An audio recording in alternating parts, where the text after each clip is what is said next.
In Book 5 of the Odyssey, Homer finally shows us his hero. Hermes arrives on the island of Ogygia, sent by Zeus to deliver a message to the goddess Calypso. She must release Odysseus. He has been here for 7 years. Calypso is a goddess of considerable beauty and considerable power. Her island is described with the kind of precision Homer reserves for things that matter. Dark cypresses and alders, a soft meadow of violets, 4 springs running clear. It is, by any objective standard, paradise. And here is what Hermes finds. Odysseus sitting on the shore, weeping, his eyes full of tears, his life going out of him with longing for return. He spends his nights in the cave with Calypso.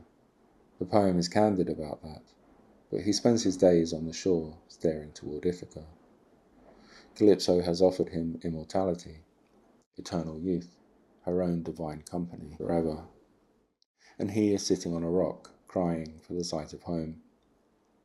This image, the most powerful man in the poem, undone not by a monster or by a storm, but by longing, is where the Odyssey truly begins. Everything that follows is an argument about what it means. What kind of man chooses mortality over paradise? And why does Homer insist that this is the right choice? When Calypso receives Zeus's instructions to release Odysseus, she is angry, and she tells him so. She has loved him, she says. She has kept him safe. She would have made him immortal. Why should she be forced by the gods to give him up to hardship and the sea?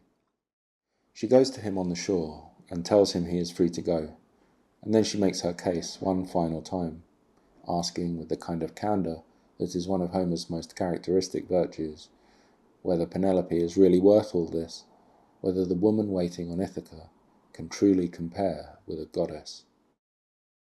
Odysseus answers with an honesty that is remarkable, even in Homer.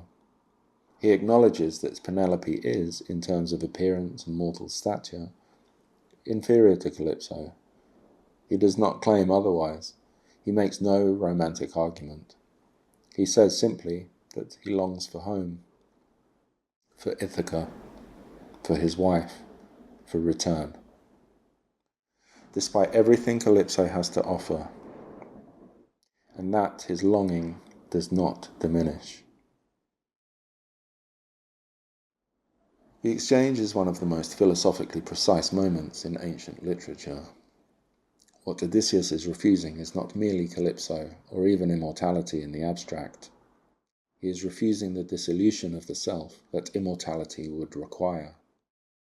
To live forever as a god's consort on a divine island is to become someone else, to shed the particular history, the particular relationships, the particular finitude that makes him Odysseus. It is to exchange identity for comfort.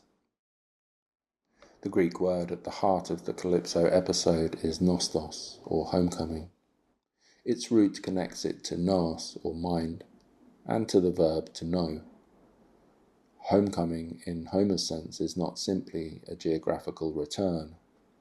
It is a restoration of the self to its proper relational context.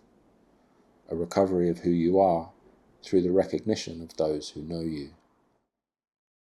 Calypso knows Odysseus as her companion and her lover. She does not know him as Penelope does, as Telemachus does, as the Ithacans who remember him do. The knowledge of home is a different kind of knowledge, and it turns out to be the kind he cannot live or be without. There is a word that was coined in 1688 by a Swiss physician to describe a clinical condition he was observing in soldiers far from home: nostalgia, a compound of nostos and algos, homecoming and pain. He thought it was a disease. Homer had understood it as a defining feature of human experience 27 centuries before that. Odysseus' refusal of immortality is the Odyssey's most fundamental value claim, and it is a claim that stands in deliberate contrast to the Iliad. In the Iliad, the supreme heroic aspiration is kleos aphthiton, imperishable fame. Achilles is offered a choice, a long, undistinguished life at home, or a short life at Troy, followed by eternal glory. He chooses the short life. He chooses fame over return. And Homer treats that choice with the respect it deserves. The Iliad is not a poem that mocks Achilles' decision, but it is a poem that shows with devastating clarity what the choice costs. The Odyssey is, among other things, a rethinking of that value system. Its hero is not the greatest warrior. He is the most resourceful man. His characteristic quality is not physical courage, though he has that, but metis, cunning, practical intelligence, the capacity to think clearly and adapt under pressure. And his aspiration is not imperishable fame, but nostos. He wants to get home. This looks on the surface like a diminishment of heroism. The man who wants to go home seems less grand than the man who accepts death for eternal glory. Homer knows you will think this, and he addresses it head on. In Book 11, in the underworld, Odysseus meets the shade of Achilles, and Achilles, the man who chose glory over life, tells him, "I would rather be a hired labourer above ground, working for a poor man, than be lord over all the dead." The greatest warrior of the Iliad, in the afterlife, envies ordinary mortal existence. Homer is not undercutting the Iliad, he is completing it. The Iliad shows the height of the heroic ideal and its cost. The Odyssey asks what comes after. What does it mean to live rather than to die gloriously? What is worth surviving for? The answer the Calypso episode gives is radical in its simplicity. What is worth surviving for is this: your particular life with its particular people in its particular place. Not paradise, not divinity, not immortality. The finite, situated, relational existence that is the only kind available to a human being, and the only kind, Homer insists, worth choosing. This is not a small argument. It is, arguably, the foundational statement of Western humanism. Next week, we reach one of the Odyssey's most quietly extraordinary episodes, and the young woman Nausicaa, who encounters a shipwrecked stranger on the beach and handles the situation with more grace and intelligence than anyone has the right to expect.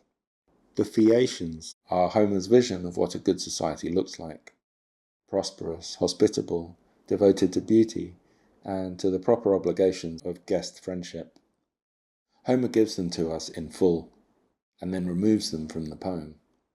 It is one of the most deliberate acts of structural melancholy in ancient literature, and we will look at exactly why. I'll see you next Thursday.